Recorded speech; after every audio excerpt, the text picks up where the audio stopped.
Oh, there's big news on the IRS front on the Form 1099-K. If you recall, this form is issued from people like eBay, PayPal, all of those kinds of companies if you receive more than $600.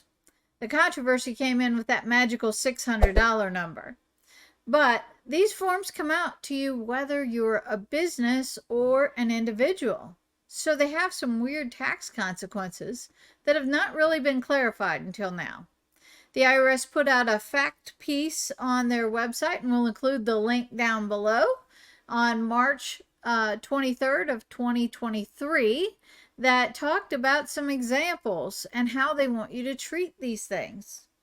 So in their examples, they say if you bought a refrigerator for $1,000 and you sold it on lovely Facebook Marketplace for $600, you have a loss of $400. Now, you'll get a 1099-K theoretically for the $600 that you received, unless it was in the form of cash or a check, from one of the companies like a Venmo or an eBay or PayPal. What do you do with that? Well, since you have a loss, that's not deductible, so you don't need to do anything. But let's flip this around. Let's say you had some sporting event tickets or concert tickets, and in their example, you bought the tickets for $500. You sold them for $900. Now you have a profit or a gain of $400.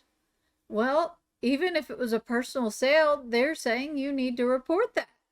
So you need to report it on your Schedule D. Form 8949 is the detail of the sales that goes along with that, and let that flow through. So it could be short or long term depending on when you bought those tickets and resold them.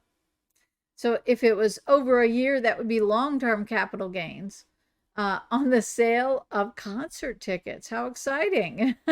And the sale, the gain on the sale of a personal item is taxable. Now, for years, this has just kind of gone under the table. Nobody's really talked about it. We all know everybody sells things. Your proceeds from the yard sale, are those taxable? Well, they could be if you put them on a 1099-K because you took electronic payments. Now, on the opposite side, although they want the tax on the gain, the loss is not deductible. So you don't get to deduct that at all. So if you receive that, you need to report it as well so they don't think that the proceeds were a gain. So you would report those proceeds as taxable, even though you didn't get any profit. So you're going to report those on line 8, other income, listed as 1099-K personal items sold at a loss per their instructions. So you can report up to your cost, but not more than the proceeds. So at worst case, you go to zero. So again, going back to that $1,000 refrigerator that you sold for $600, you're going to report the $600 as incoming income, but show that you had $600 worth of an expense, so you don't have to pay taxes on those proceeds. So, new info, another new thing to worry about for your taxes. So do keep an eye out if you receive a strange form, a 1099-K, for your personal. Don't just toss that aside. Include that with your tax information, and we'll have to get those reported along with your tax returns. So hope that helps you avoid having an issue later on with the IRS. Please follow us on Facebook and Instagram. Please make sure to check out our blog and our website linked below.